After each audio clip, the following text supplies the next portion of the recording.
I'm learning a little bit of I have this secondary channel where I do like joke videos that are completely like just lowbrow humor. And there's this video I'm working on because a lot of people said you look like Vlad Tepes, you have like the hair and everything. And I have clothes that look like Romanian clothes of that time.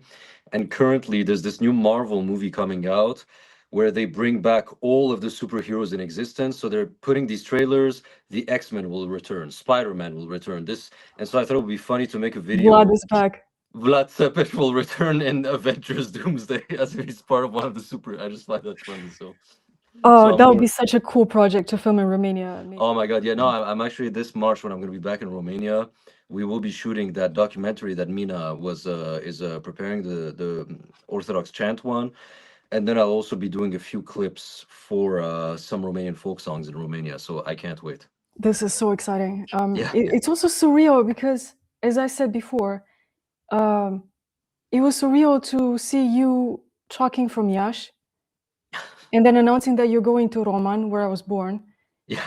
and then going to Suceava, where I lived during my school years. So I All was places you thinking, have been.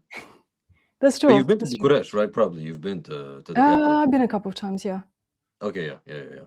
No, Yeah. it was also surreal for me because like I grew up with Romanians all my life because we have a lot of Really? Romanian immigrants in Quebec because you guys you already speak French basically because it's Latin basically. Hmm. So many we have entire Romanian communities here and old communities, right? So they've been here for like 30, 40 years since before right after the regime fell.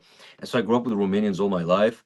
And so it was just surreal for me to finally be in the country that I heard about so much. I have like this weird, like musica populara actually is nostalgic for me because I actually grew up with it myself in a weird kind of way because I was exposed to so many Romanians. You know what I mean? I think it's the global reality in which we live, where because now the world is so global, you can be a non-Romanian who has a nostalgic affection for musica populara. You know what I mean? Because Yeah, absolutely. It's it's just this.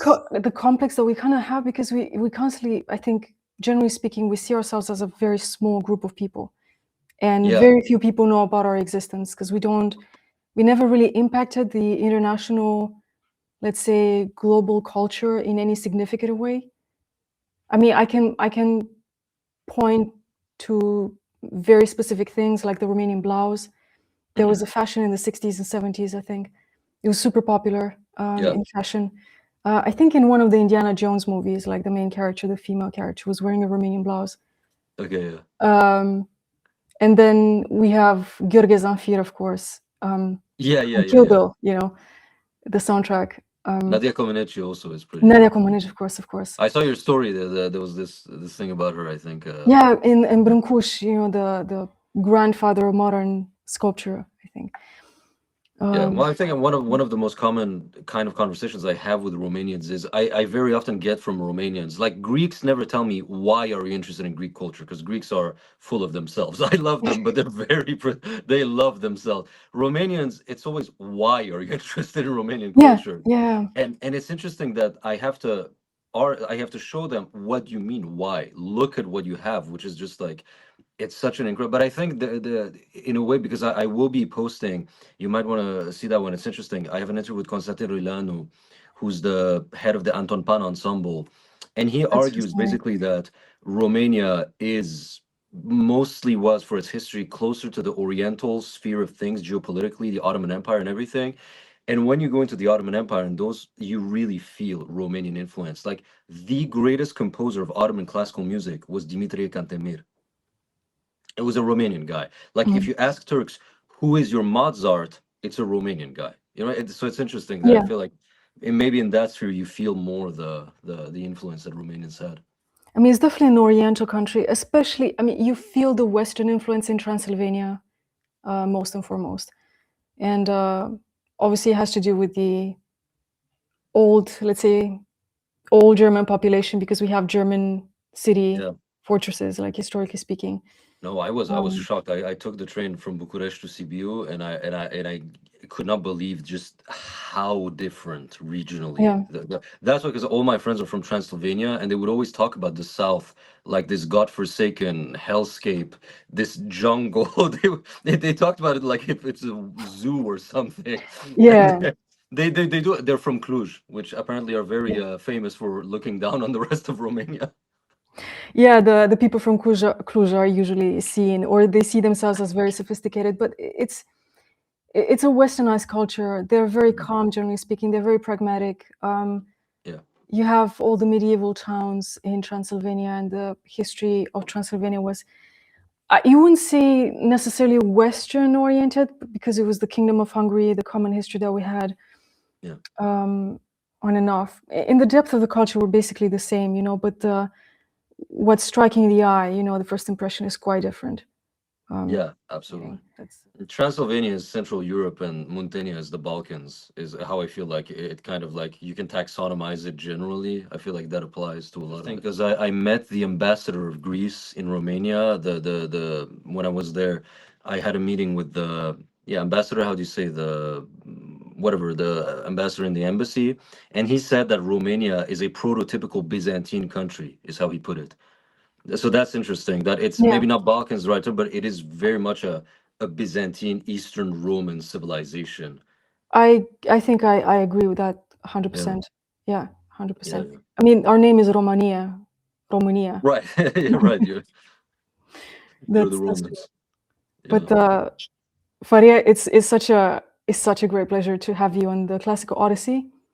Thank you so much. This segment of the Classical Odyssey is called the Classical Agora. Just had this idea of a project to have more just widespread talks about culture overall, and generally aesthetics, because that's, I think, the common ground between the arts and many domains of philosophy, I think. And yeah, it's surreal. I've been telling you that it was surreal to see you in Romania, and it's surreal that I got to talk to you, that I have you here, because I've been listening to music for, I think I told you I found you on YouTube maybe 5 years ago. I think it was the early stages of the pandemic. And I was so impressed by the music. There's so much to be said about it. And one of my main fascinations with your music is I felt in some ways, which is very hard to describe because it's more like a feeling rather than a rational thought, is the way you think the music. We talked about the fact that you, of course, you don't do reconstruction of ancient music, you do an approximation, but the feeling that you convey definitely leads the listener, the audience, to that specific time in history which you are conveying, or you're intentional about. And I was thinking, in a sense, this is kind of what I want to do in art when I do a historical illustration or a painting that represents a historical theme, because we don't have all the data about the past. We will constantly be forced to operate with unknown variables and unknown facts. So you're going to have to work with your intuition a lot, and you're going to have to make connections from areas that are probably for some people more surprising. Well, it's a great honor for me. I saw some of the previous guests that you had who are of a very high intellectual caliber. So just for your viewers, I want to temper their expectations. I'm no great expert on anything. So Ruxandra believed that I have relevant things to say. That is up to her. But I was more than happy. I'm more than honored to be here. But I will temper the expectations of your viewers. I may not be of the same intellectual caliber as some of your previous guests. No, that's definitely very kind of you, but you were definitely an exceptional guest, and I think your presence here was anticipated by many of my friends and many of the people that I know from my community. You're quite prolific as a musician, and it's really fascinating what you've managed to achieve, because I think I found your YouTube channel maybe in 2020. So it was, I think, during the early stages of the pandemic. That's when we all made amazing discoveries. And I saw how your channel grew. And one of my main fascinations with your work was, obviously, we cannot reconstruct the past, especially if it's the distant past, because we constantly have to deal with unknown data. We constantly have to deal with the unknown as a general statement. So we have to rely a lot on intuition and making connections with other spheres of human existence that might be surprising for some who are not really familiar with the process itself. And in many ways, I thought what you're doing, in many ways, it's exactly what I want to do in art. Because when I paint a composition or I draw something that is supposed to depict a historical scene, especially if it's the ancient period, I don't want it to be something very descriptive, like narrative. I want to convey the feeling. I want the person who looks at it to relate to that scene in a way that probably will not be possible when you offer too many details. Of course, I cannot reproduce everything exactly as it was. So relying on intuition and interconnections, you know, with other spheres of existence, like mentalities, the literature of the time, linguistics. I think that's what you're doing. And in a sense, this is what I want to do in the future as well. And I'm doing to some extent right now with my work. So yeah, this is really fascinating. And just wanted to start with a simple question because I've been talking for a long time right now and there's so much that I want to say. But how did this all start? Because you cover such a broad spectrum of cultures and historical periods, and you're so prolific. And how did this all start? Well, how it all started was, COVID hit in 2020. Like many people, I had nothing to do, so I started, doing some music on the side. Music has been a nascent hobby of mine since the mid 2010s, and I think I had a sort of existential crisis after the mid 2010s because I went to film school and I wanted to become a filmmaker and I wanted to show my personal vision of how I feel about the world, make my personal movies and everything. And over time I felt like, if some people have a personal vision that they want to show, that they want to reinvent the wheel, that they want to bring a new interpretation to things, that's fine, given if they have the artistic genius for that. I felt like, what, maybe my personal vision is not as interesting as I thought it was originally. And so I thought, what if instead of making music that shows how I feel about the world, music that has to do with my style and everything, what if I put the I aside?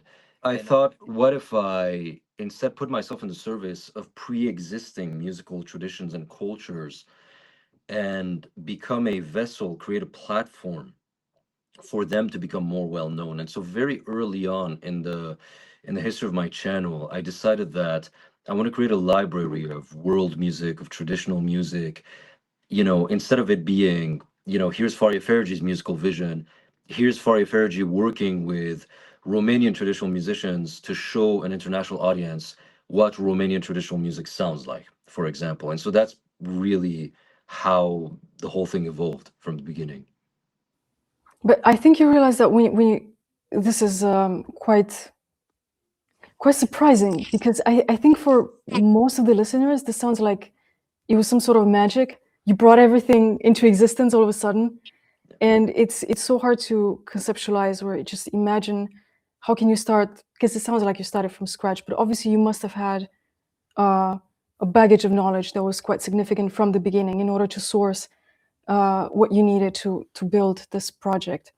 Yeah, I come from a family of musicians, although I never had musical education, so I'm self-educated in music essentially. I never had a formal musical education, but I did grow up around music, so probably that pre-existing baggage of knowledge was just instinctual, sort of through my familial zeitgeist. I already was attuned to music at a core level, and then I had to do the research and everything. But probably coming from a family of musicians, despite not having a musical education, that must have helped. Yeah.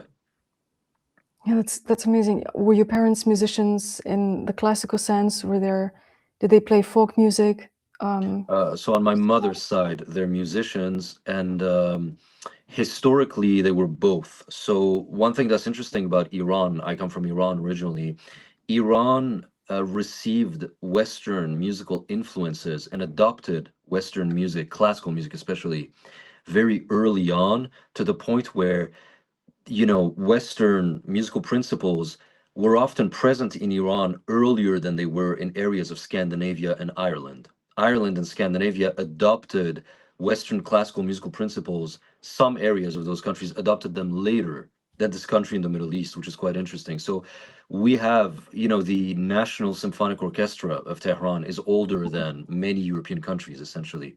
So by the time my grandfather was born, he already grew up both with classical Western music and traditional classical Persian music, and then our local northern folk music. So it was sort of this mixed cultural reality. I say mixed. They wouldn't mix the styles together. They always kept them separate, but they grew up with all of them. So that's the world that I come from. So your parents, did they come to Canada later in life, or were they born in Canada? They were How born, I was born in Iran. They were born in Mhm. Iran. Then we moved to France when I was a child. We moved back to Iran for a while, and then we came to Mhm. Canada around 2006. Okay, so you did get to experience the world early on. In a sense, you were exposed to different cultures. And I think that Absolutely, yeah. that Yeah. is And I grew up in Iran also. So it's not just because some people ask like, how do you have so much, of a tangible connection to Iranian culture as a diaspora member? Well, I'm sort of mixed diaspora. You have Mhm. diaspora who are born, in the diaspora. I moved to the diaspora, but I did experience different cultures and my own mother culture, which is something that I am extremely grateful for. Yeah, for sure. Just as a side note, I was thinking, um, to me, like it feels like you have such a historical face. If I ever have to paint Cyrus the Great, I think I'm going to ask you to pose. It's on Um, purpose. I specifically style my hair and everything with a beard. I have a photo of mine from 2013 where I took a photo of mine next to a classical Greek statue, and I look like the classical Greek statue. So it's like it depends on how you style your hair and everything, but this is on purpose. I want to have yeah, no, the the style is very. community. It's almost from the I would say the pre-classical period, archaic period somehow.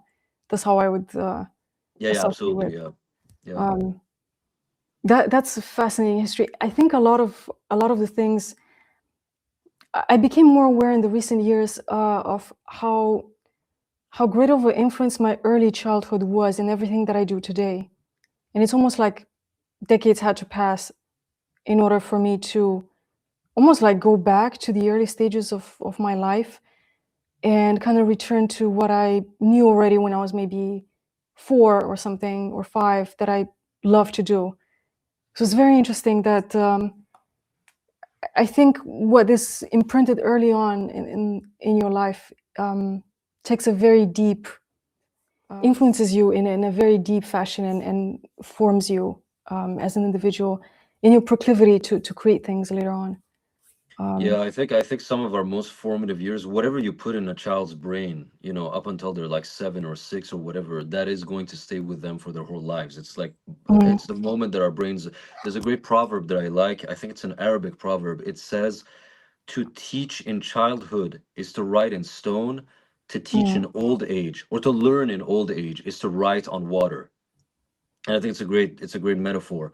Whatever is brought into your brain when you're a small child, that will define you to an extent, at least, for the rest of your life. Yeah, I like to look at childhood as it's kind of, we all have our own mythology or mythological time, and that's our early childhood.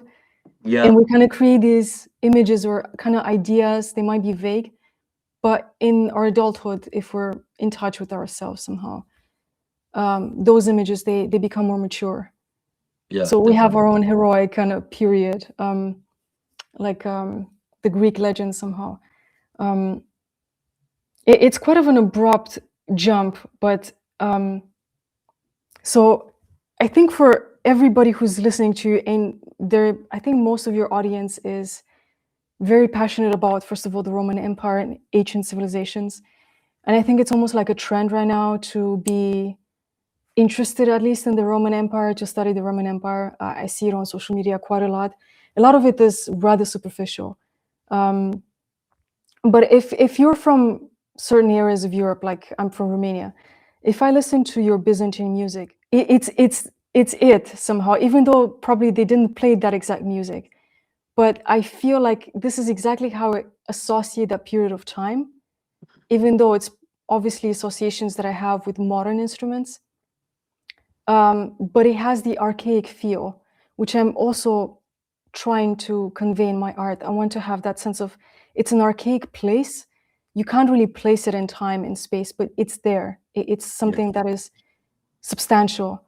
And we talked when we met for the first time over camera. We talked a little bit about your approach. I was very interested in methodology. You said that you have an anthropological approach. Yeah, I think one of the biggest misunderstandings that I deal with, sort of with how people talk about my work, is that if you see how a lot of people talk about FARAJI, they'll say he's an amazing artist, visionary, composer, his musical style. And of course, that's not at all what's happening. But I think what's happening is that we are projecting and exporting a conception of art that's really began emerging in the 19th century in the Western world in the Romantic era. The author, the composer with a great C, the artiste with a big A, a capital A, who has his vision and everything. What I do is much more anthropological. So, for example, you mentioned the fact that a lot of approaches to the Roman Empire, let's say, can be quite superficial. Musically, it can be the case. So you have a lot of music that will be thematically about the Roman Empire, but it is superficially so. It will be called Julius Caesar, whatever, and it's going to be some orchestral symphony written in 19th century German romanticism musical language, which of course is, 2,000 years off from whatever music the Romans had. And we do have some concept of what music the actual Romans had. So my approach has always been, if I am going to show music related to a culture, I would rather show the music that this culture actually had. Now, it can come in different spectrum. For example, we can actually reconstruct. I prefer the term approximate, but in academia, they'll use the term reconstruct. We can reconstruct or approximate at least what ancient Greek music itself sounded like. We have a big catalog of data and evidence and textual evidence. We know what their scale sounded like. We know what their instruments were. We have notated melodies that survive with lyrics. We have surviving songs from ancient Greece. So I can do some projects where I will literally say, okay, here's the evidence. Here's our closest approximation into what ancient Greek music sounded like. It's probably not exactly it, but it's not complete fantasy either. It's a relative, approximation of what was heard in the past. When it comes to Byzantium, however, the later stages of Greek civilization in the Middle Ages, ironically, we have much less information for that. We have more information about what kind of music Pericles heard rather than, Basil II, who's closer to us. Chronology is not always, coherent like that. And so for the Epic Byzantine series, I said, well, if I want to make music that harkens to Byzantium thematically, I don't know what kind of music they had in Byzantium, but I know what kind of music survives today that is genetically related to the music of Byzantium. So the Epic Byzantine series is me and my Greek colleagues searching for folk songs that clearly, at least their lyrics and their themes, originate in the Middle Ages. We have the acritic corpus, for example. The acritic songs are about the border guards of the Byzantine Empire, and the songs are about this Greek man fighting against the Arabs in Anatolia. Clearly, these originate in the Middle Ages. Ballads, in a sense. Exactly, those ballads and everything. And we know enough about the music of Byzantium to know that the modern music of Greece today is a descendant of that. Let's say in the way that, a living species today is a descendant of an earlier fossil record or whatever. It's not the exact same thing, but there is a tangible link between them. And so this is why when people listen to the Epic Byzantine series, they say that it has a realism to it or a tangible connection to Byzantium that is more real than, let's say, the soundtrack of Gladiator and how it represents ancient Rome. Hollywood soundtracks, they will use Native American instruments for ancient Rome because it's just about this superficial, well, it sounds ancient. So it works. It's basically how they operate. But people can feel when a folk song is taxonomically related to that civilization. And so that's what I mean by an anthropological approach. So to go back to the earliest parts of my answer, when people say, you know, he's a visionary and everything.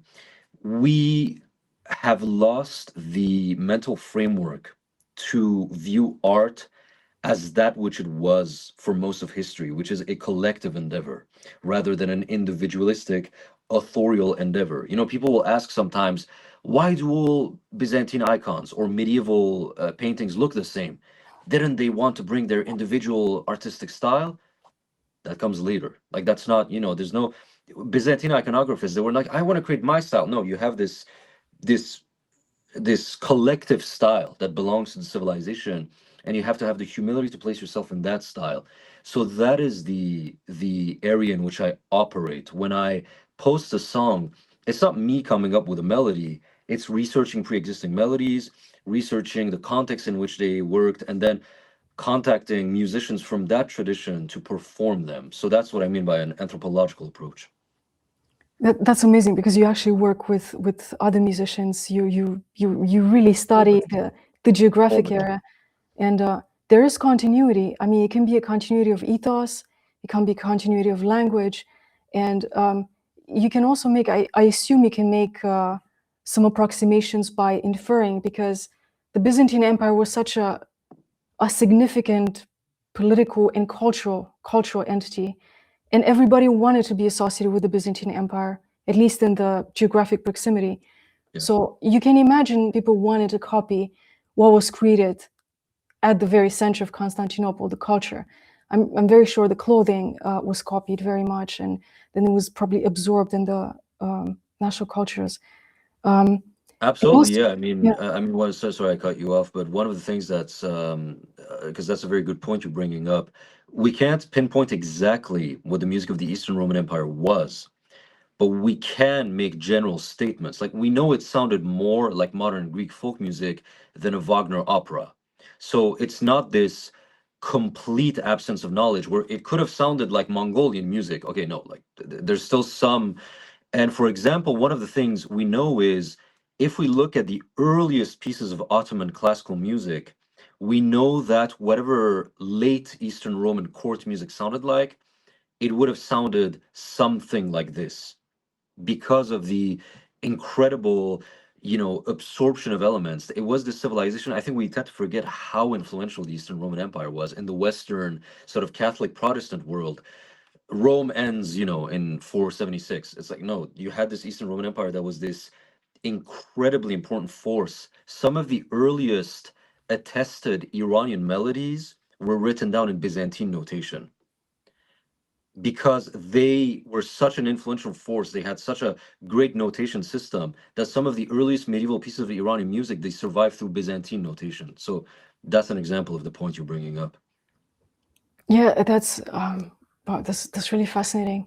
And also, I encounter this term, which it's almost like a forgotten term, but I think it really denotes the zeitgeist of the 1,000 years of the Byzantine Empire, because that was very common, which is from ecclesia, you know, the Greek ecclesia, then the Christian ecclesia, but it was some sort of ecclesiocracy, because this is a community that everybody wanted to be part of. And it's like Hellenism. Hellenism was almost like a worldview per se. And being Byzantine was, in a way, a worldview in itself. Of course, he was under the umbrella of Christianity. But to be part of the Byzantine Empire would be to partake in the Byzantine rites and mysteries, in a sense, you know, exactly as it was to be a Hellenistic Greek, I imagine. So yeah, it makes a lot of sense. Now I'm just saying these things because it's almost like I realize how good this method is, and it's actually quite, it's a truthful method. I mean, even if you don't get the details right, you are pursuing the truth in a profound way. And Yeah, it's the closest that we can, you know. I'm not even gonna bother approximate. I mean, I did one scientifically informed approximation of what court music of the Byzantine Empire would have sounded like at the very late, the literal last decades. We have one surviving secular composition from the last 20 years of the Eastern Roman Empire, I think. Everything else that we have is religious. We have a lot of surviving religious music from the Eastern Roman Empire, obviously, which is why Byzantine music became synonymous with liturgical Orthodox music, because that's what survives mostly from Byzantine Empire. But generally speaking, it's a lost cause to even try to approximate. Like, in order to make a scientific approximation of music of a certain era, you need to have enough data to do that. We don't have enough data to even claim that it can be a scientific approximation, because at that point, too much of it will be guesswork. So the next best thing you have is, okay, we have this surviving evolution, that is related to it. So let's work with that, at least. Not claiming that, of course, it is what that music sounded like, but here is the anthropologically meaningful way that you can approach the Byzantine Empire through music. What is your stance on anachronisms? Because to some extent, you're forced to use some anachronisms to fill in the gaps. I don't know exactly what examples you brought up, but I think they're important because, the classical Greeks, they did copy the Egyptians in aesthetics, or the archaic Greeks, and then the Romans copied the Greeks in a sense, and then some Greek representations of the Iliad on ceramics, on the Attic ceramics, they actually represent the armor of the 4th and 5th century BC. So they are anachronistic, but they're part of the whole historical narrative. Yeah. And it does not bother us when we're so far away, removed from time. But I also see, like, the audience, I see some comments. I think you get this comment so often, like, this sounds too Oriental. Like, why is your music so Oriental when it's like European? Yeah, I mean, this is one of the classic misunderstandings about Greek civilization as a whole, or Balkanic cultures as a whole. I think is what I call the idea of the magic wall. There's this idea that if people are in Turkey and the music sounds Oriental, they have no problem with it. But you move 1 kilometer the other side of the border, you have the same kind of music, and suddenly people are like, "But we're in Europe," and it's like, yes, Europe and Asia are not these magical entities that suddenly transfer matter differently. Greece is more in the same region as Turkey than it is in the same region as Ireland, and but they're both in Europe is semantic nonsense at that point. Like, at the physical level, the proximity is with Turkey and everything. Why does the music sound Oriental? Well, Oriental is just the term that we use for modal music. Modal is a musical framework where you only have one melody, and when you work with only one melody, you have to complexify that melody. How do you complexify? Typically by ornamenting the melody. This is why when you listen to Byzantine chant, they're not going, Hallelujah, the way that Catholics go. They're going to go, and there's going to be like 50,000 little micro notes in the span of Floricelle. I three. don't know if you heard that in Romania. We use floricelle. Floricelle, like we have the same word in French, fleurir and everything. Yeah, it's like floral and everything, exactly. These kinds of ornamentations. What we know now as Makamic music, the music of the Middle East, was fundamentally rooted in the music of the Greco-Roman classical world. The early Islamic era scholars who ushered in the Islamic Golden Age, they themselves very clearly cite, we are using the works of ancient Greek musicians, Aristoxenos, Pythagoras, and everything. They specifically name aspects of ancient Greek music, saying we are using that as the basis for our music. So that's the this idea of anachronism in this pop cultural anachronisms, this idea that, well, ancient Greek music must have sounded like German operas, which is obviously insane. Ancient Greek music, its closest living relative is modern Greek music, Turkish music, Arabic music, rather than French operas from the 17th century. Those have a very distinct origin in the Renaissance. You asked me earlier on my stance on anachronisms. I'm all for anachronisms if they are said to be anachronisms. I think it's all in, being truthful about them. So, for example, my own Epic Byzantine series, the disclaimer or the description of those videos is, it is a musical project where the sounds of modern Greek music are used, modern Greek traditional music, are used as a framing device for themes pertaining to the Eastern Roman Empire. It is supposed to be anachronistic because the entire point is, let us explore how this modern musical form that evolved out of Byzantine music, how it connects to the Byzantine Empire. So the very intent is anachronistic. The experience and the value of the experience anthropologically is in its anachronism, in this sense. It's true. It's also important to your point of reference, you know, the cultural and geographic point of reference. I like to think, you know, if you think about, let's say, the Balkans, generally speaking, the area, the geography is the same. The sun shines the same. It's almost at the same angle. You see the same Black Sea. I think that also makes the people be the same in many ways at a deeper level today compared to how they were 2000 years ago. So there's this like this continuity of, you know, there's these talks and you can fall into the sphere of, like, let's say, a little bit of esoteric science, that, you know, the environment really influences how you you perceive the world and your philosophy and your mode of existence. But for instance, like, I really like your song Kings of Epirus, because I also associate it with the Vlach music. If you know, I think in Greek is Vlachika Tragudia. Yeah. The ancient Vlach population, they have this polyphony approach to singing. And when I hear it, I always associate it with like the 5th century AD for some reason. And to me, it's like, I am there, I can imagine exactly that world. And it's almost like I can reconstruct in my head the whole universe of that period. So yeah, it's really interesting, especially if you're familiar with the sounds, or at least some of the sounds that you put in your music. I think you're immediately transported. Yeah, and that goes back again to the whole idea of like the Mm. anthropological exercise. So Kings of Epirus is not my melody, it's a pre-existing epirotic folk melody.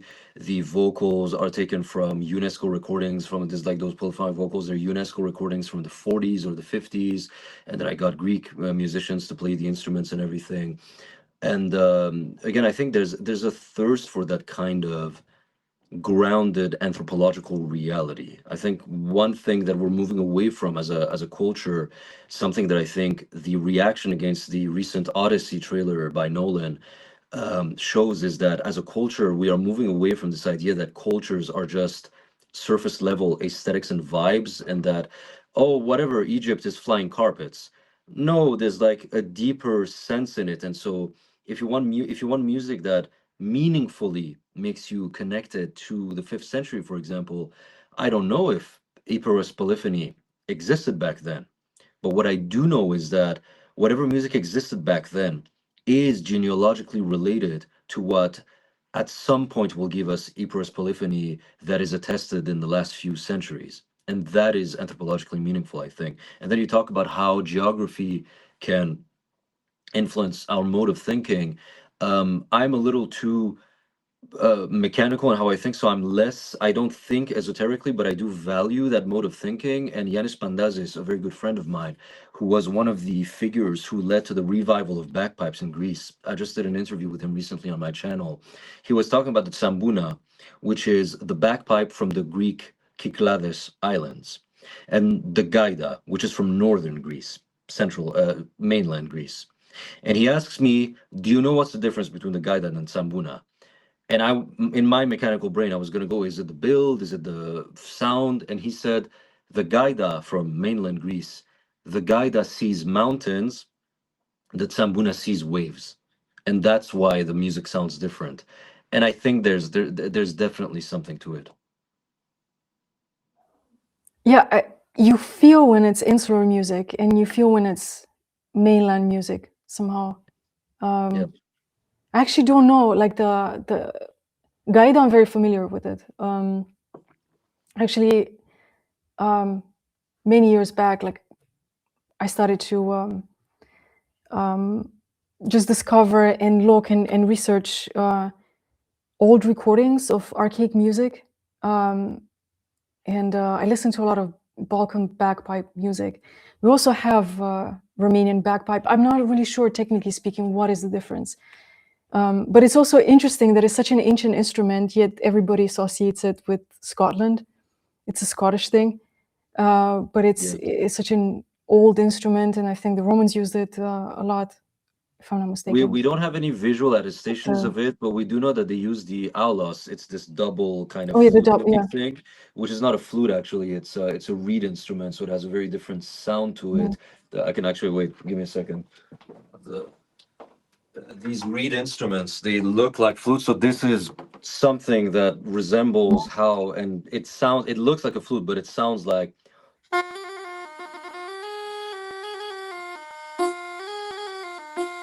So it's a very different kind of sound.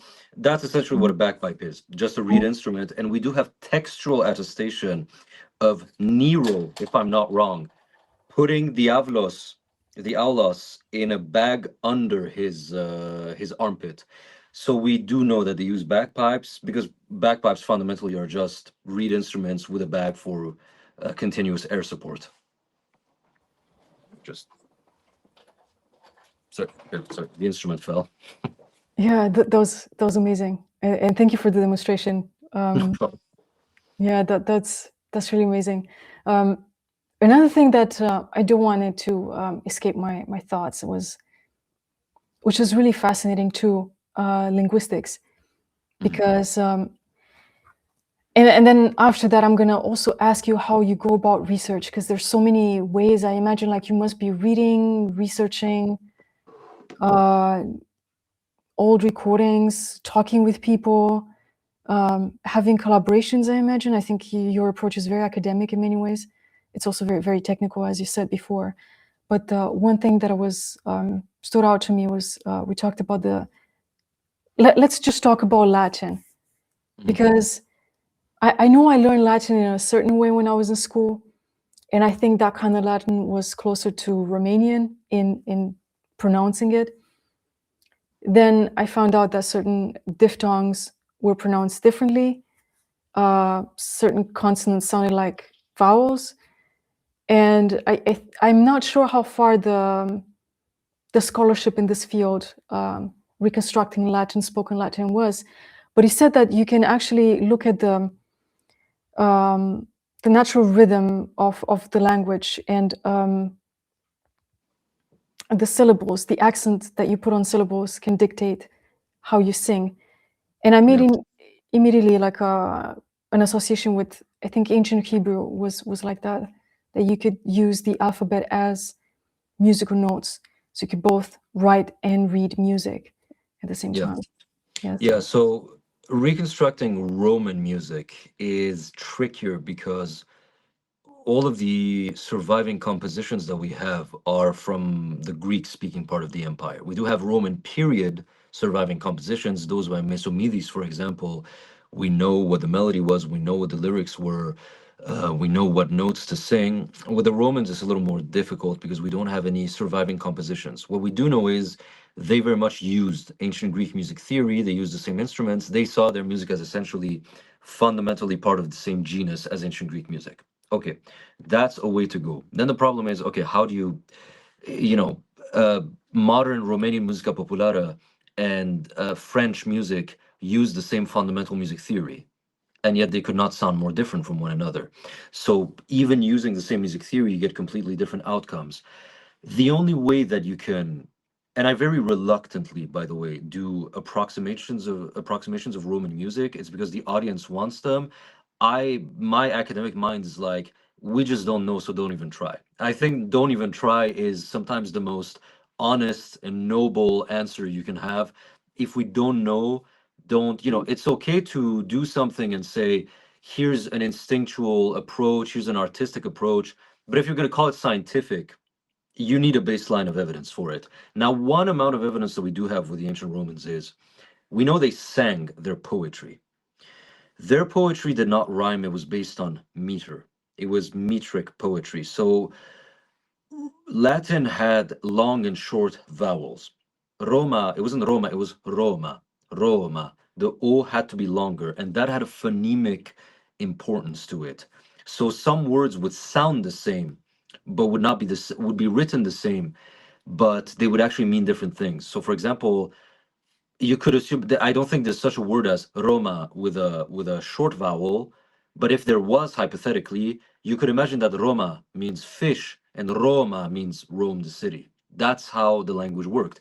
The syllable length dictated meaning. So now you can construct poetry that creates a rhythmic effect based on the amalgamation of different short and long vowels. So when you read Catholicist poetry, it's rap. It's vivamus mea lesbiat quamemus rumoresque senu severiorum. It's severio. It's not severiorum. It's sever. Like that matters. That's what the whole poetry is about. And then, based on the short and long vowels, Latin also had a stress accent rule. You put the stress on a certain syllable in the word. So if you have a word like severiorum, well, let's take a simpler one. Let's say vivamus. Okay, you have vivamus. So you know that the a is held longer, and you know that this is where you put the accent. Languages that have stress accents will always put the highest pitch on the stress. So in Greek, for example, if a word is kalimera, they're not going to sing kalimera. That sounds weird. They say kalimera, so the melody will invariably go kalimera or kalimera, whatever the melody is. You know where the melody rises, on which syllable. So when you look at Roman poetry, you have a blueprint of where the pitch has to rise, where the pitch has to fall down, which notes you, which syllables you have to sing longer, and which syllables you have to sing shorter. So Roman poetry is a great insight into approximating at least what their sung music would have been like, because it's the only blueprint that we have. You know that whatever the melody is, it's not going to be we wamus. No, it has to be either we wamus or we wamus, but whatever it is, the pitch direction, where melody rises, on which syllable of which word the melody has to fall, that is already contained within the poetry due to the natural prosody of Latin as a language. Probably I was kind of laughing inside. I don't think it was showing.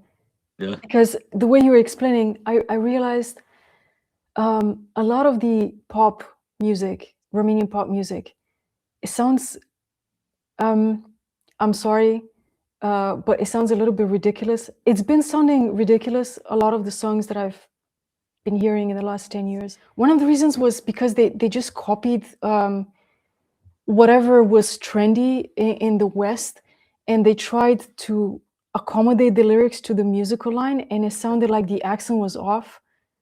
So Yes. it sounded like you're a foreigner trying to sing Romanian, but You get that everywhere. You get that in modern Persian pop, you get that in okay. Chinese, Korean, K-pop has that. What's happening is that they want to import the most popular melodies. Where do the most popular melodies come from? From the Western world. Mhm. Which language is the dominant one, and which is the dominant language of pop? It's English. They are importing melodic patterns that are a reflection of English's natural prosody. So what's happening is unconsciously, they don't know that they're doing this. They're bringing English prosody, English scansion, and trying to force Romanian into it, which is why it sounds so weird. I never thought about it before. Yeah. That's really funny. So that's how it goes back a little bit to, does geography invariably probably influences how we make music? Language also does, especially where even instrumental. I think there are some musicologists that did researches where they showed that instrumental pieces of a certain culture still subconsciously mimic the prosody of the language. So Mhm. Hungarian instrumental music, even if they didn't think of writing lyrics to it and they weren't thinking in terms of lyrics, they still wrote the melodies in a way that is influenced by how they usually write lyrical melodies, which is influenced by the language. So when Hungarians write instrumental songs, it still has somehow an influence from the Hungarian language's prosody Mhm. within it.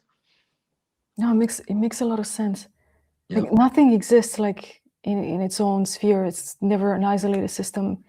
You have to think in a very, very holistic way about Yeah. everything that defines an individual's existence in the society. You know, we don't live separated from our language, our cultural identity. Yeah, so I also wanted to ask you, like, you must be doing a lot of things. I don't even know, like, how you must play a lot of instruments, I assume.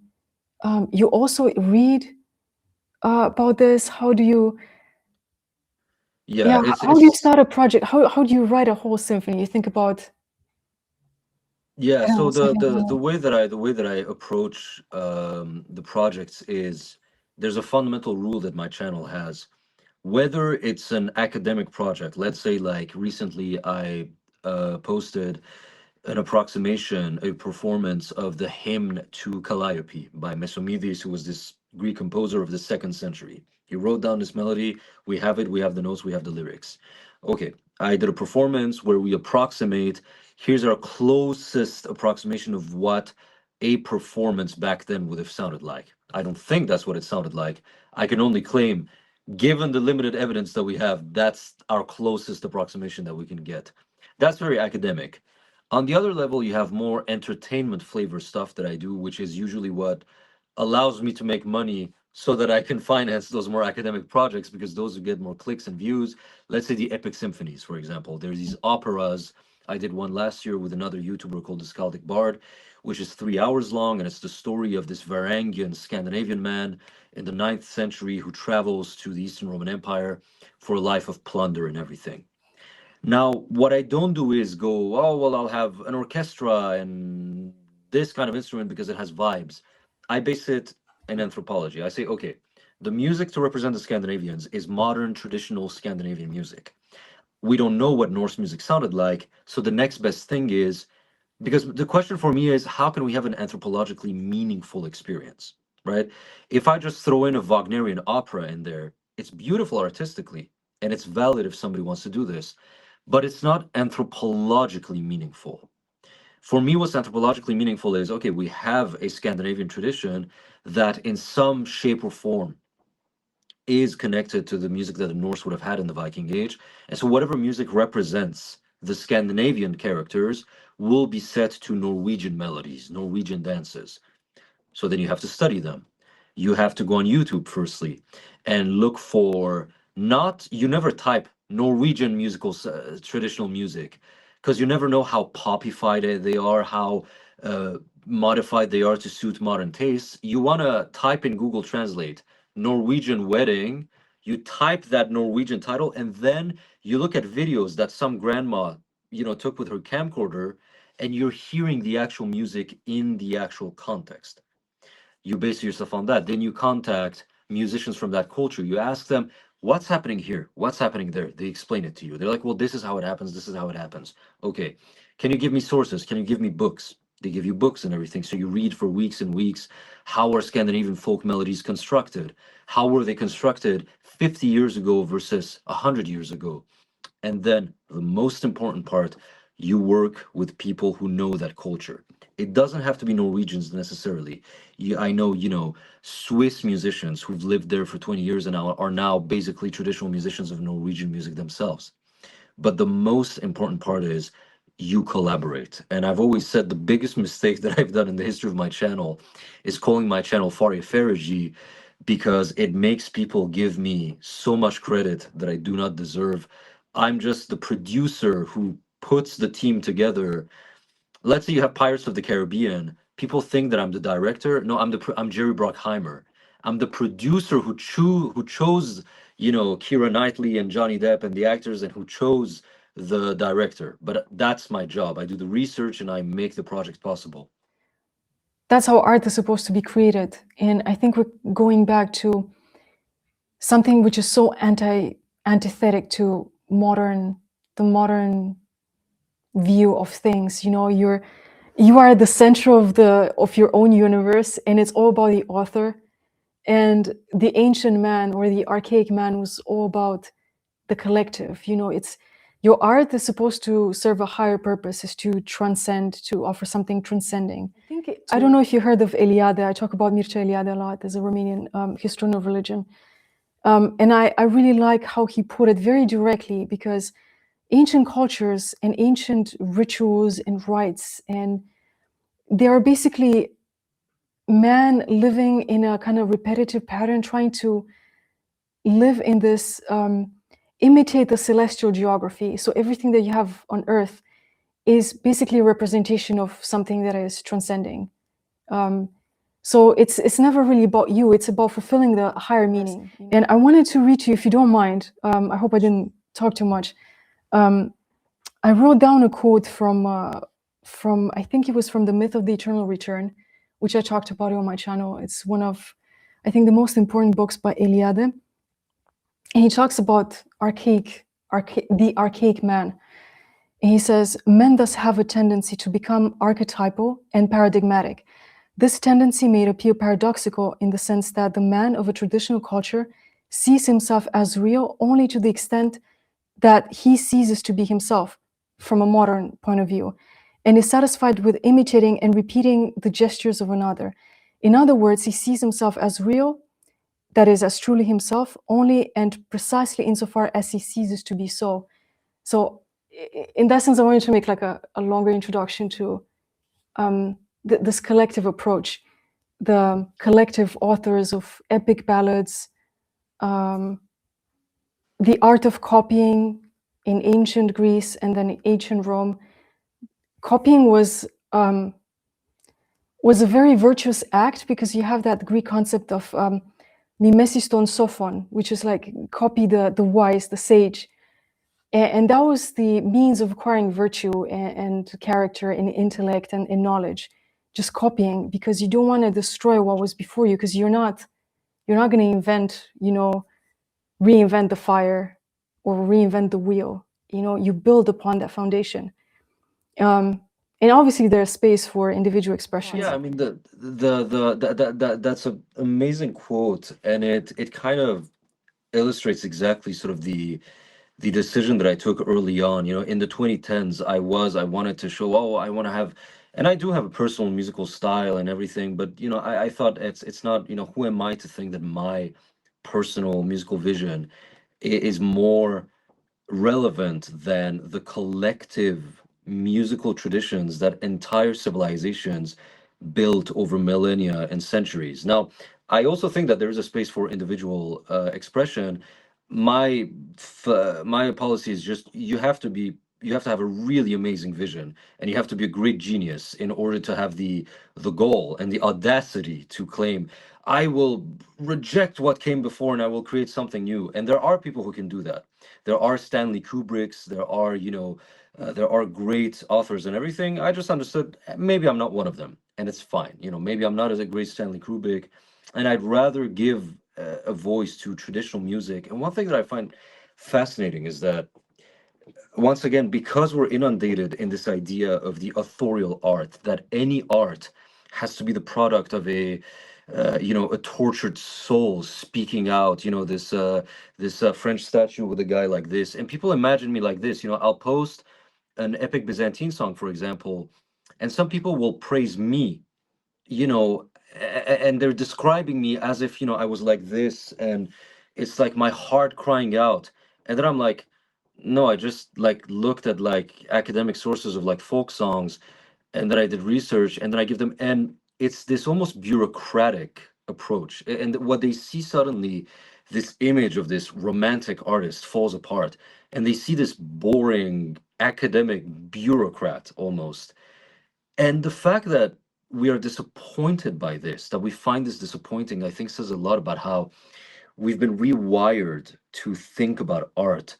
I don't think one is better or worse than the other. I think they serve different functions, but I think it's important to value, once again, the humility of saying, putting the ego aside, putting the I aside, and saying, there are these great traditions, and it's okay to be in service of them, and it's okay to let these traditions erase you, not erase you, but assimilate you so that you may be in their service. That is what art was for most of history. And there's a quote that I often say that is so controversial, and people hate it when I say that. I say that traditional music is more a social function than art. Art in the way that people imagine, because yes, we can have that discussion of what does art mean, what is art. Okay, art as used today usually means man like this or woman like this crying out in pain. Like that's what most people mean by art. This individual author, their, personal vision and everything. Well, traditional music is not art in this sense. When there were bagpipe players in Karpathos on that island, there is no, even today, there is no, I want to reinvent. No, it's like your grandfather teaches you how to play the bagpipe. They teach you the ornamentations. You do the ornamentations like this. You play the same melodies that have been played for centuries because it's not about you. It's about being in service of the community because right now, the community, they want to dance to that song that they know. If you're suddenly going to bring yourself inside that paradigm and say, well, I want to start improvising a new melody in the middle, well, they don't know how to dance to that. It's about letting people dance collectively to the song that they know. If you suddenly want to reinvent the dance, you've just destroyed the whole meaning of why that dance music exists in the first place, to allow people to dance. And so I equate traditional music more to bus drivers than opera composers. They are giving you a social function that allows the community to perform a collective social mechanism rather than an expression of their feelings necessarily at the individual level. Because once again, if some bagpipe player comes in, is like, well, I want to express how I feel. And in Greek dances, they learn the dance steps and everything for dancing. Well, if he starts suddenly doing a different melody in the middle of it, they don't know how to dance to it. You've just ruined the entire mechanism of what that whole thing is about. And I think people misunderstand that. I think we've grown up so much. People often ask me, when was this song written? I'm like, traditional songs are not written. There's no composer who sits down at a singular point in time to compose that melody. Traditional songs are made up of building blocks that evolved out of a previous traditional song. It's an ongoing collective evolutionary kind of phenomenon. It's not this, but again, we're projecting this idea of there's one person, there's one artist who composed that melody. That's not how traditional music works. It's fascinating how strong oral cultures are, because they're precisely rooted in this idea of almost like master and disciple. And Absolutely, yeah, yeah. it's also because I think it's also the relational part, because you adhere to this culture because of your relationship with your forefathers, your master, your teacher, your family, and then you feel like you're carrying a big weight on your shoulders, and you're more inclined to perpetuate that tradition. Whereas when you have it written down, it's very important to have it written down, of course, but you almost like distance yourself from it. And it's also this imitation. Imitation is, I think, the most conservative act you can do. But at the same time, it also allows for individual expression, because you can't copy something word for word, note for note, for generations and generations. Yeah. So things change in time naturally, and I think they bring in endogenous elements, and they enrich themselves rather than stagnate, I think.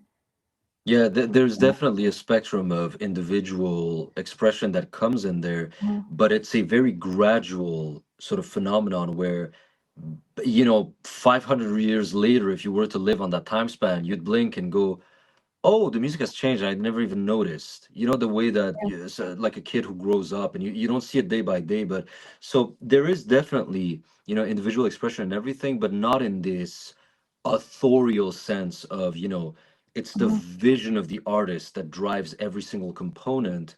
It's much more the individual is subordinate to the style and to the genre and to the art rather than the other way around. And of course, I'm not saying that individual art and everything is bad. What I am saying, however, is that we need to develop a mental framework that allows us to understand traditional music and traditional art on its own terms, because too often we force it into the framework of individual authorial art.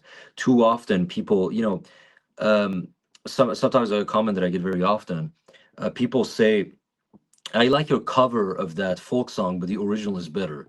I'm like, what original? Like, what do you mean original? There's no such thing as a cover. But what they're thinking is in terms of, because in traditional music, every single performance will be slightly different. The tempo is a little different. The air was different that day. The humidity, so the bagpipe maybe a little untuned and etc. Like every little, the voices are different every time. But people think in terms of just that idea of the original version.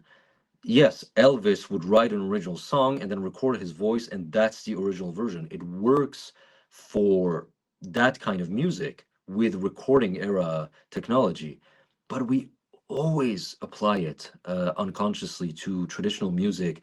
We talk about covers, original versions, the author, the composer of that song. And so I think we've lost a grasp of the way that the ancients, most of human history, dealt with art because we've supplanted it with this modern notion that is valuable in its own right, but that is ultimately an anomaly in the grand course of human history and how art was treated. For such a long time, I think art was basically participation into something that transcends the now in our own generation. You participate in that continuum. And Eliade talked about these rituals that were important because by going by a ritual, a repetitive ritual, kind of annul time. You don't live in a time, specific time. But I think the ancient man having the same thing, it was the seasonality of a year, spring, summer, harvest time, winter, all of these things. And then they're again repeated in the new year. It's almost like you're reborn every year somehow. And I think that conception of cyclical time. conception of time Yeah. probably had a very strong influence on how they conceptualized art, in this idea that you're not supposed to, because now we're always looking for the next thing in art. How do we reinvent? How do we create a new genre and everything? And for a lot of human history, it was never about that. Like, what do you mean reinvent? What do you mean create the next stuff? No, this is what we have, and again, both of them have their own intrinsic values, and I think they can coexist in peace. But right now, the modern romantic sense, as evidenced by how many people perceive me in my own, channel, I'll do this boring academic research and everything and post a song, and they think, oh, he has composed the song and expressed how he feels through his composition. And it's like, I didn't come up with the melody, I didn't play the instruments, everything existed before me. I just paid people, mixed it together, and allowed you to access it. And it's interesting that people are disappointed by this very often.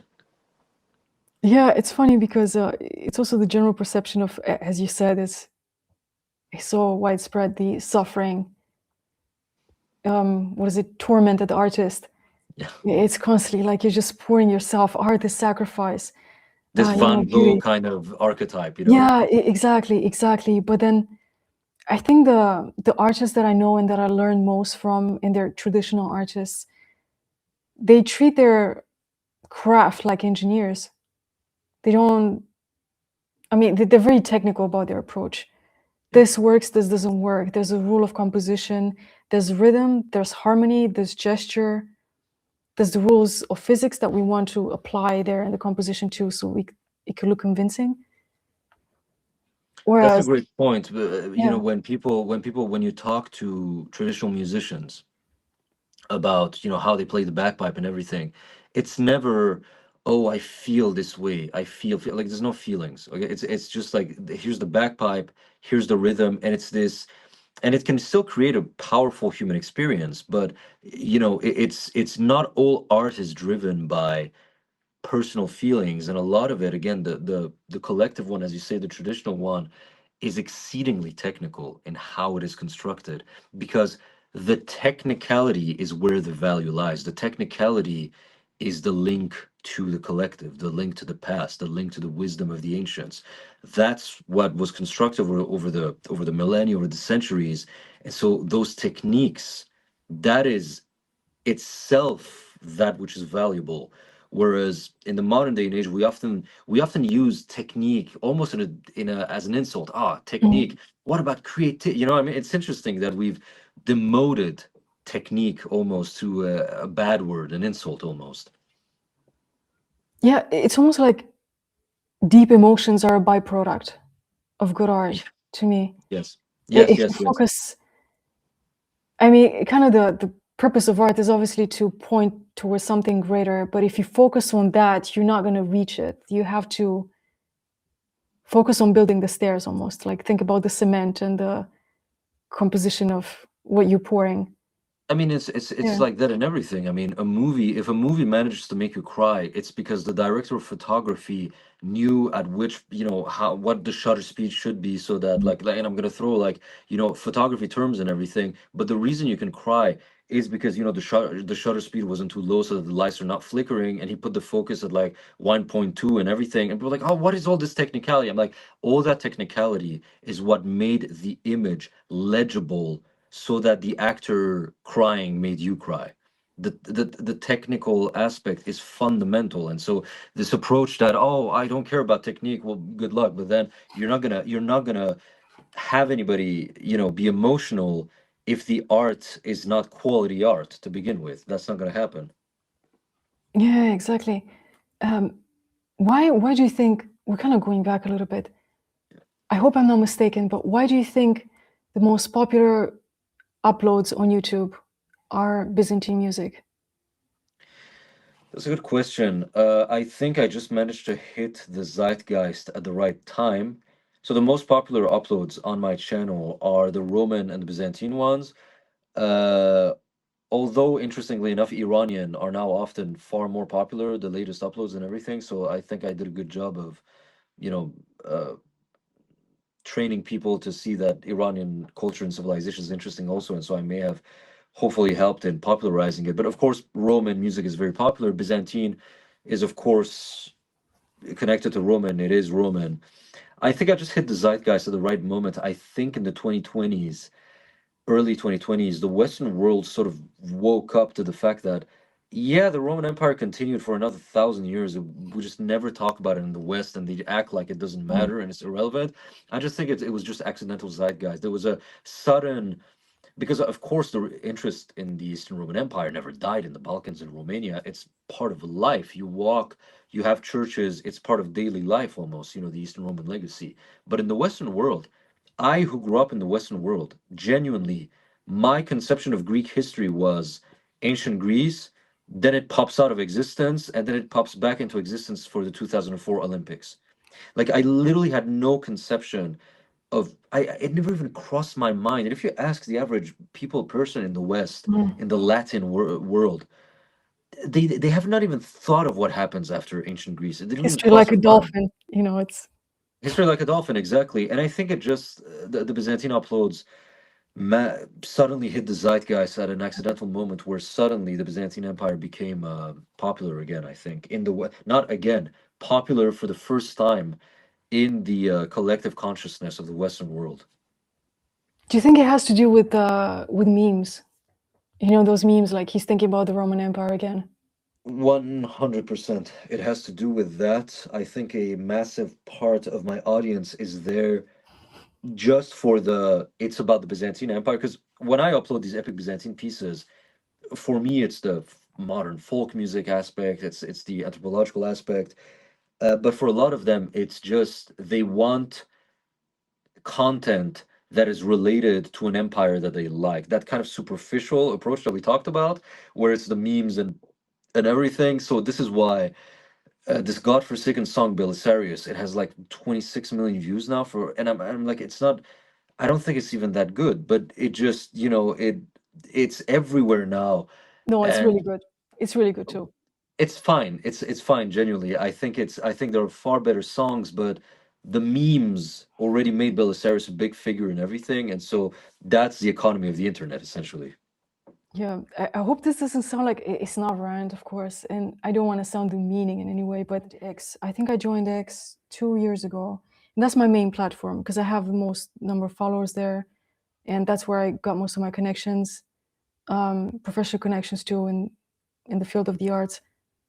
But I mean, it was from my family, of course. Like I grew up learning about the Byzantine history. My dad was really passionate about Byzantine history. My name is, in a sense, from Alexander the Great because my dad loved the history of Alexander the Great because it's a combination between Roxanne and Alexander. Yeah. It's ideal. Um, but the way we appreciated Byzantine history or Roman history was very different. Was quite serious and profound, but it was not performative at all. And now when I see, like, mostly from the Anglosphere, that's not a demeaning term. No. But I see, like, mature men, the way they talk about the Roman Empire and they post about the Roman Empire every day and they collect figures of the Roman Empire. It's almost like it's a little bit like you're playing with toys. It doesn't sound to me as profound as we experience it in a more discreet way. Well, I think one of the differences is that I am fascinated by the Roman Empire. I love learning about the Roman Empire, but there are people who love the Roman Empire, like in the way that somebody who loves a politician is going to defend him Yeah. at all costs. Like, if you love any ancient empire, I will question your moral compass. Of course, I don't love the empire as in I love slavery. Like, what do you mean? I don't love the Roman Empire as if it was a sports team. I love learning about it. So I think that there is interest in history in the sense of fascination for the past, and then there's this weird sort of personal obsession that becomes like, I wish I lived in the Roman Empire, which of course, none of these people, Yeah. one moment without their cell phone, they would not survive. Like, nobody wants to live in the Roman Empire. By every metric, it was a horrifying civilization, like all Yeah. those ancient civilizations, and there's nothing wrong with that. Of course, our modern Western civilizations got a lot of things better. I'm happy that the pater familias doesn't have the legal right to kill me or whatever they had. Yeah, people. Yeah, I've seen that a lot, actually. People are very removed from the realities, and it's exactly what you said. Actually, makes sense now because they're very uncritical about it. I mean, in my family, we talked about like certain emperors and how horrible times were, and you look at it from a very critical point of view, and you're fascinated by you love specific elements of the Byzantine Like the Empire. aesthetics, for example, I Exactly. adore the aesthetics of the togas they wore and everything, but I'm not necessarily going to be apologetical of the policies of these senators who, passed laws that if one slave revolts, then all the slaves get crucified. Like, and so I think there's this sort of fandom culture that spilled into history.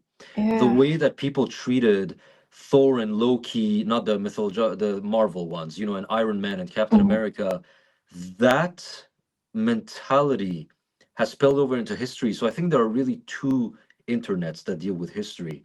There's the one that's interested in history as a discipline, as a field of curiosity towards the past. And then there's one that's genuinely like fandom, in the like I'm a Superman fan kind of sense, which is the far more superficial one that you talk about. Yeah, that's true. Yeah, that makes a lot of sense. I was just shocked how widespread it was, and Well, I mean, one of the things that always shocks, that always maddens a lot of people. A lot of people are mad about it. You'll have like Greeks and Iranians fighting. We fought you at Thermopylae. You did this. You did that. And sometimes I barge in, and I'm like, none of you were there. You're both living in your mom's basement. Get a job. Like modern Greeks are more similar to modern Iranians, and vice versa. Both modern Iranians and modern Greeks, if we were to go back to our respective civilizations, we would feel like they are utterly alien to us on almost every conceivable level, by every conceivable metric. There's this thing that they say, the past is a foreign country. Modern Greeks live like we do. They have cell phones. They have this. They have like by every conceivable metric, the Dacians and the Romans. Modern Italians have more in common with the modern Japanese, by every conceivable metric, in terms of how they live, their lifestyle, and everything. Of course, there are cultural continuities, but I think that lifestyle, uh, how do I say, like context and everything, overrides the fact that, okay, sure, Italian is descended from Latin. You know what I mean? Like, at the end of the day, we both know what cars are and everything, and that sort of. But there's this idea that, yeah, no, I'm Roman, I'm Greek. You were there, I wasn't there at Thermopylae. we You did that weren't in there. first grade, actually.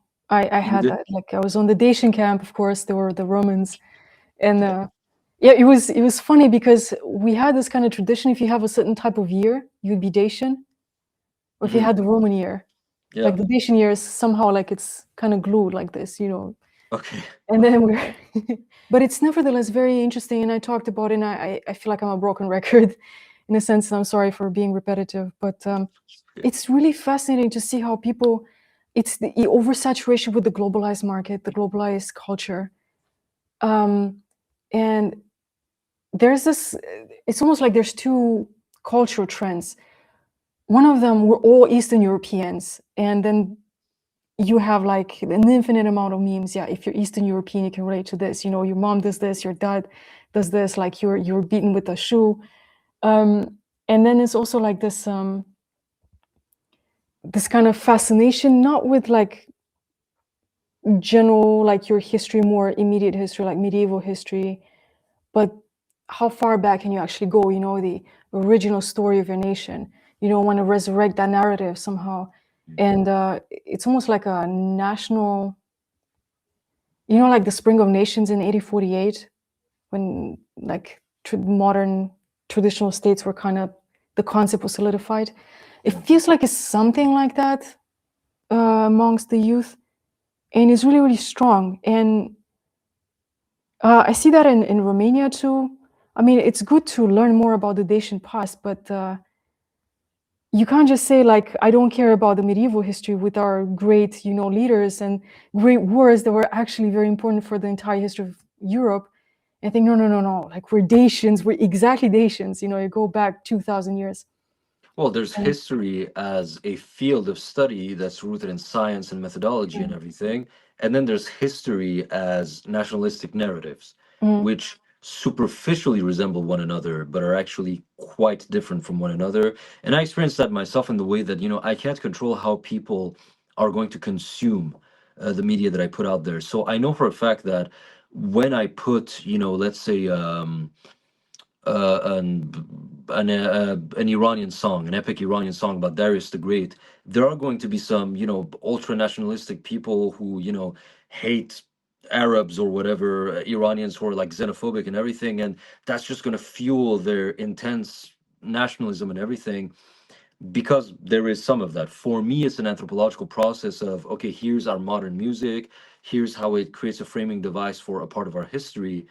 But yeah, history is more than just a field of study. It can be many different things, and ideological narratives that have political ends is very often the case, especially if you're in an area adjacent to the Balkans. That tends to happen a lot. Yeah, it's an area prone to explosions of many kinds at all Yeah, yeah. times. Yeah, but it goes back to this idea of, you know, the superficial interest in history that you mentioned. You know, there are some people, for example, who say, well, why don't you make like epic Byzantine music that sounds like this? And then they give me some sort of orchestral Hans Zimmer kind of score.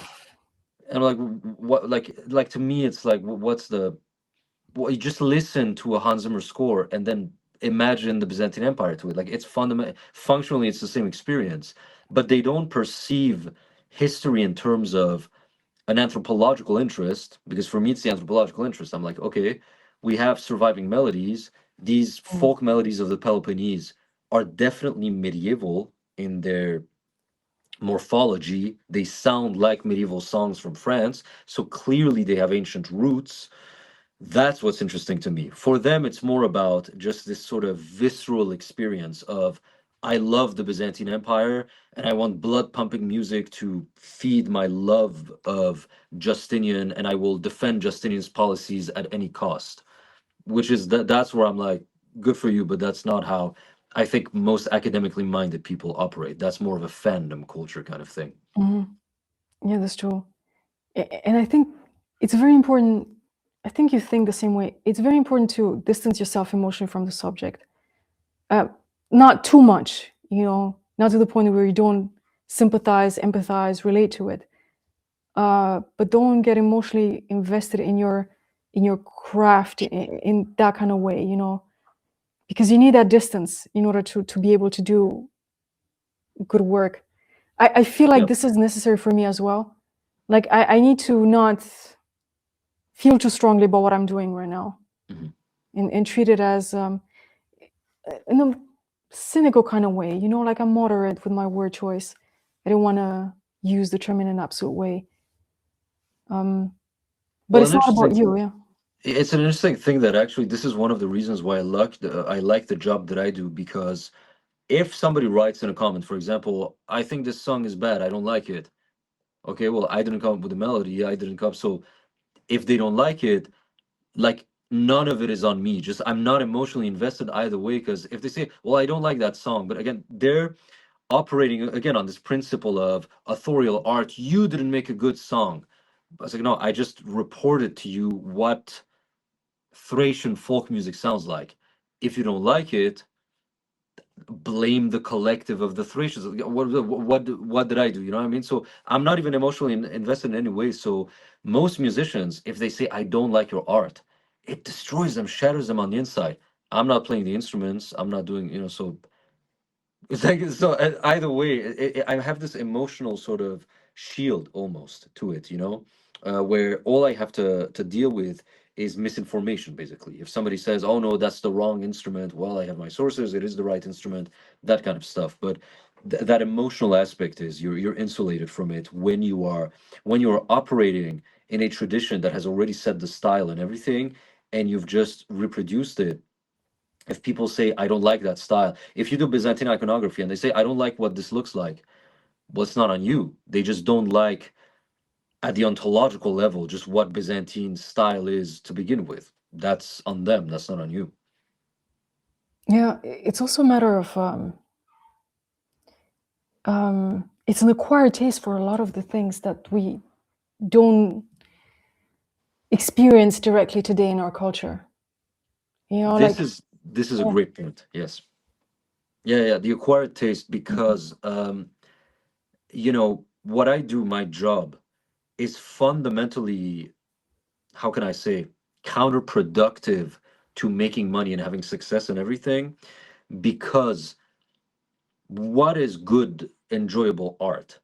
I'm sure there are some universals, but a lot of it is culturally subjective, right? Like Romanians have an idea of what sounds like good singing that doesn't sound like at all like, what good singing is to an English person, for example.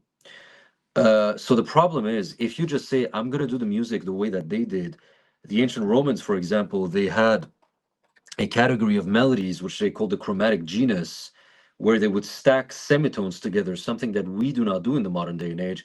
So they would have melodies that sound like this.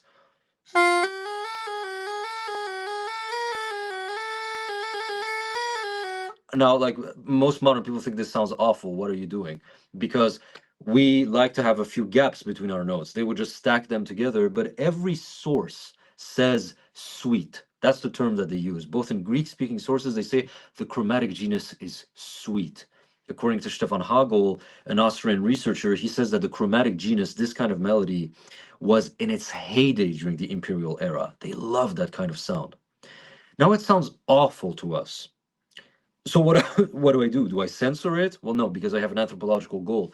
So I will put music out there which I know is mechanically made to sound awful to the entire audience. But that's what it is. It's an acquired taste. What is interesting, however, is that many of my followers, after months or years, they say, you know what, now I actually like it. And that is, I think, one of the most incredible things about ethnomusicology. One of the most rewarding things is hearing something that sounds like the worst thing ever or looks like the worst thing ever and getting used to it to the point where your brain is rewired to perceive it as beautiful. That is just one of the most amazing things, I think, about human experience and art.